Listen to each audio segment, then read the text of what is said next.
Hello everyone and welcome to this Video Song Frontier video. My name is Jay Wakefield. Today we're going to be looking at something rather special. However, before we do that, I'd like to tell you a wee bit of a story. Now some of you may know that in the past I have owned a Compaq Armada 1560D and a 1510D.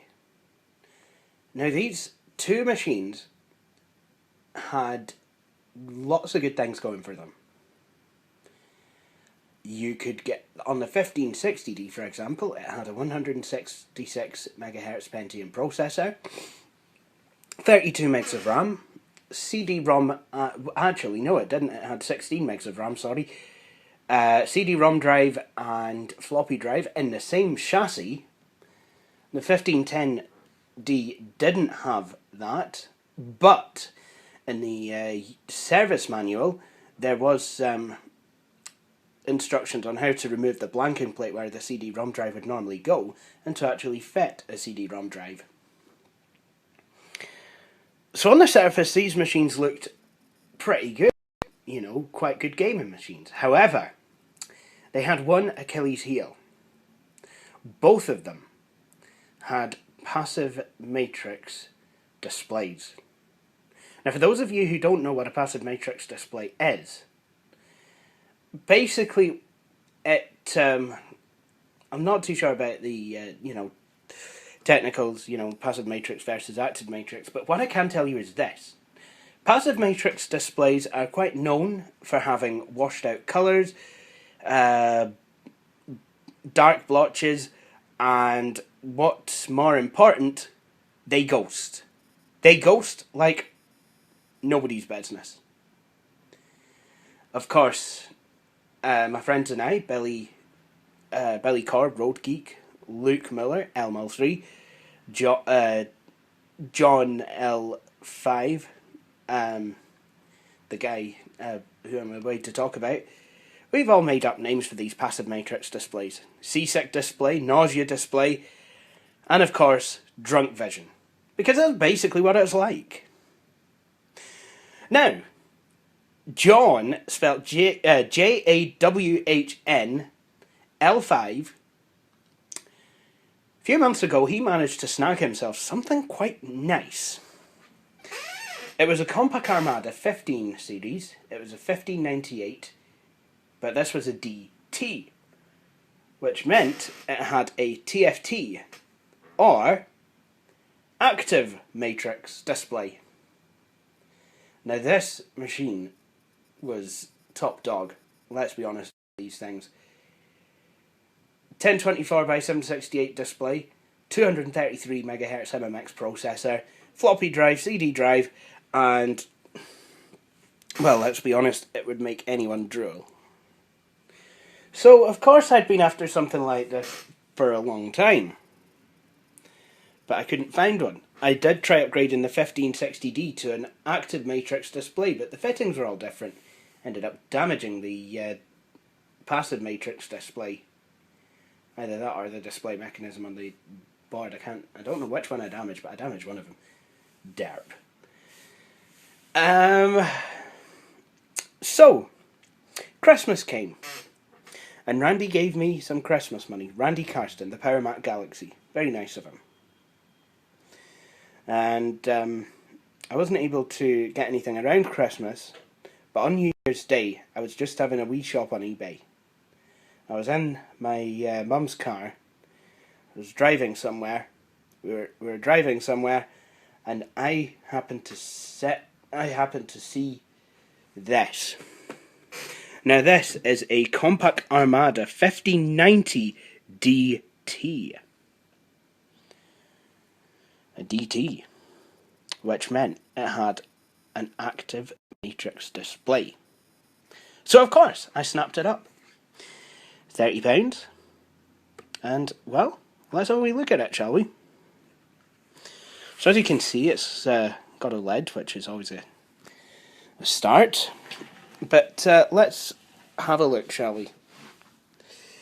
So, on the left-hand side, we have two PCM CIA card slots, a flippity-floppity drive. On the front, we basically have nothing, but you can just about see the speakers there. On the right, we have the battery release latch, headphone and microphone sockets, volume down and volume up switches, a CD-ROM drive, and then if we have a look on the back, we see an RS-232 serial port, an IEEE 1284 parallel port, DB15 VGA port, docking station port, a power supply. This has got an integrated power supply, just like the Armada 7750 MT. A fan, infrared port, and a PS2 mouse and keyboard port. Very nice. So, let's open it up and see what's inside. Now, first thing we try and see is an Intel MMX badge, Pentium MMX. And then we see the keyboard. We've got 4 hotkeys, a power button, and a standby switch. Actually, I believe I'm not entirely sure. That's the power button, that's the standby switch. Keyboard, mouse pad, the important notice sticker that Compaq sticks on everything. My Presario CQ61 had one of those, and then it died. It says, important notice for comfortable and safe use. Please read the safety and comfort guide. Left speaker, right speaker. So I wonder what happens if I press this purple button.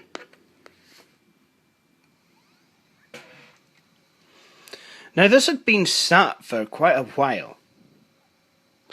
I would say probably about a week or so. When I got it. So the fact that it had battery life at all was nothing short of a miracle. I've not really had a chance to use it since I got it, but I'm still on the same charge. So we're booting into Windows 95 here.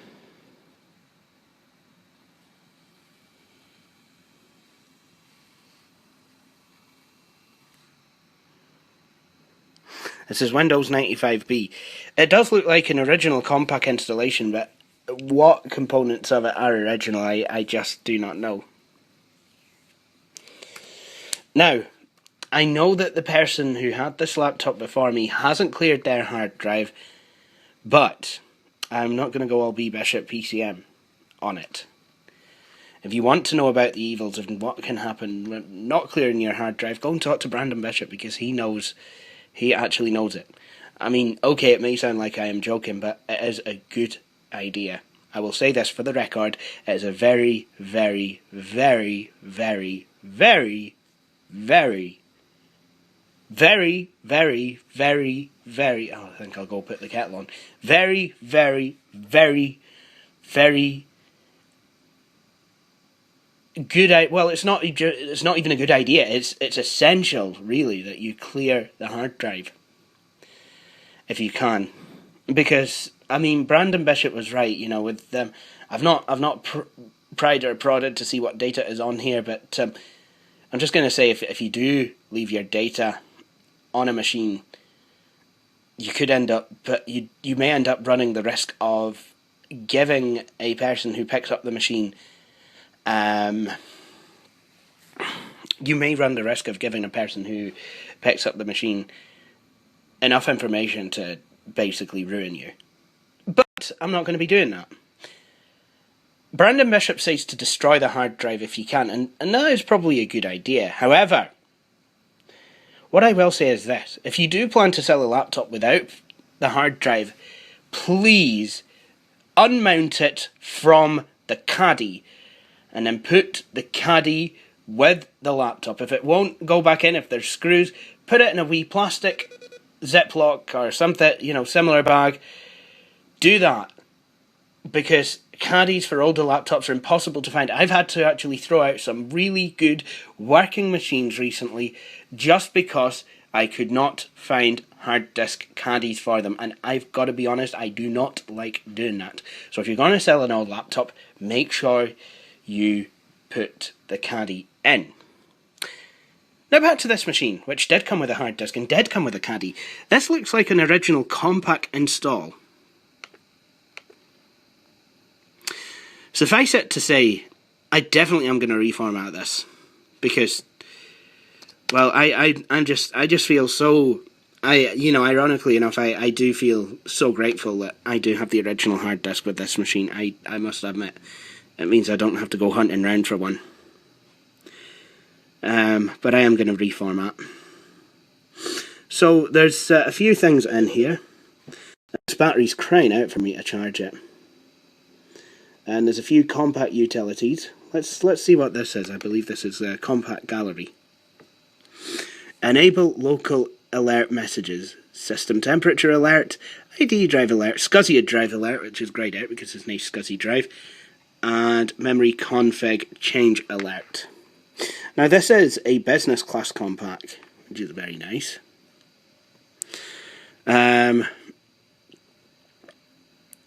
It did come with Office 97, which again is very nice. I'm really glad about that, because I really like Office 97.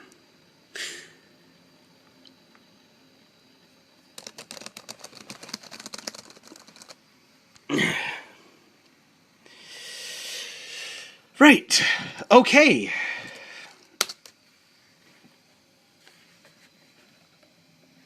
So, I heard you like to shut up.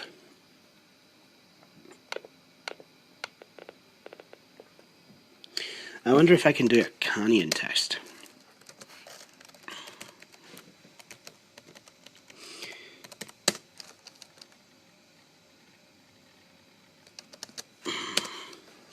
Oh yes, Internet Explorer. Well, it looks like they've installed Internet Explorer 4 with the active desktop, and then installed IE5 over the top of it. It's a pretty standard thing to do back in the day.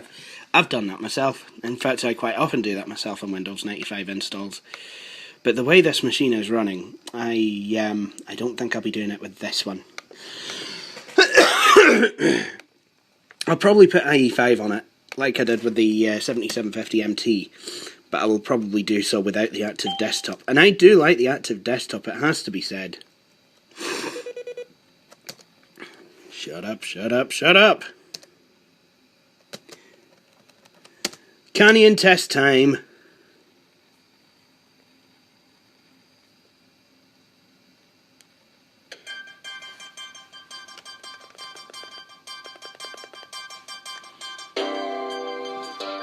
What the hell kind of sound is this? This is not ESFM. This is, in fact, let's go into control panel.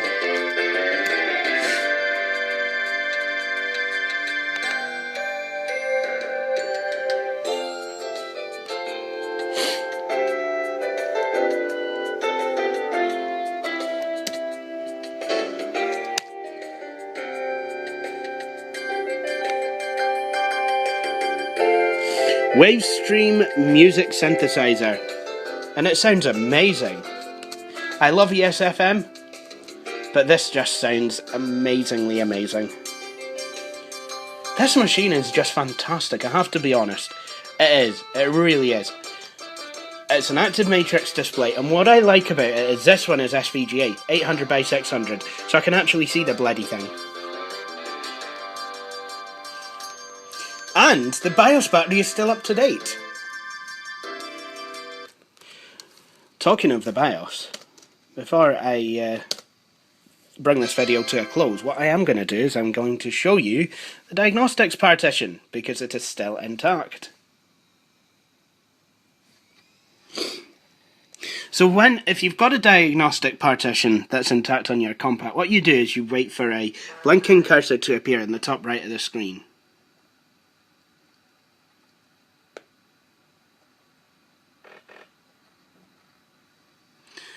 Or you just press F10 because you don't...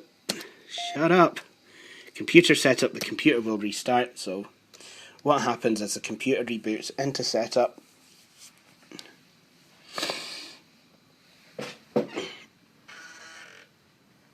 And then we can actually have a look at and see what's going on. Now, panel fit doesn't really do too well. It's all blotchy, but I'm going to be honest. For a machine this age, I wouldn't expect anything else. It's when you've got, you know, Dell and Compaq who have actually been able to work it out by the time it gets to the, you know, mid Pentium 3 era, and then Toshiba are lagging behind. That's when I have a problem with it. So, system features. Let's have a look at it. Let's just go. So it's an Armada. What's Armada with you? Armada 1590 DT, genuine Intel Pentium with MMX, speed 166, ROM date 26th of January 98, serial number, base memory 640 kilobytes, total memory 32,768 kilobytes. It has chips and technology video graphics. It has very good sound, ESS 1878. It has a hard disk. I believe it's a 2 gigabyte hard disk. It's got some input devices. Yes, it's got those. It's got a screen. That's really good. And not just any screen, an active matrix display. Anyway, I would like to thank you for watching this video. I'm going to wrap it up now. What I plan to do with this machine is reformat it, try some games on it, and then show you around once I've done that. So, if you have enjoyed watching this video, please feel free to subscribe. The URL will appear. Also, if you do like videos on Frontier, please like us on Facebook. That URL will also follow. Apart from that, thank you for watching this video, and please stay tuned for my next one.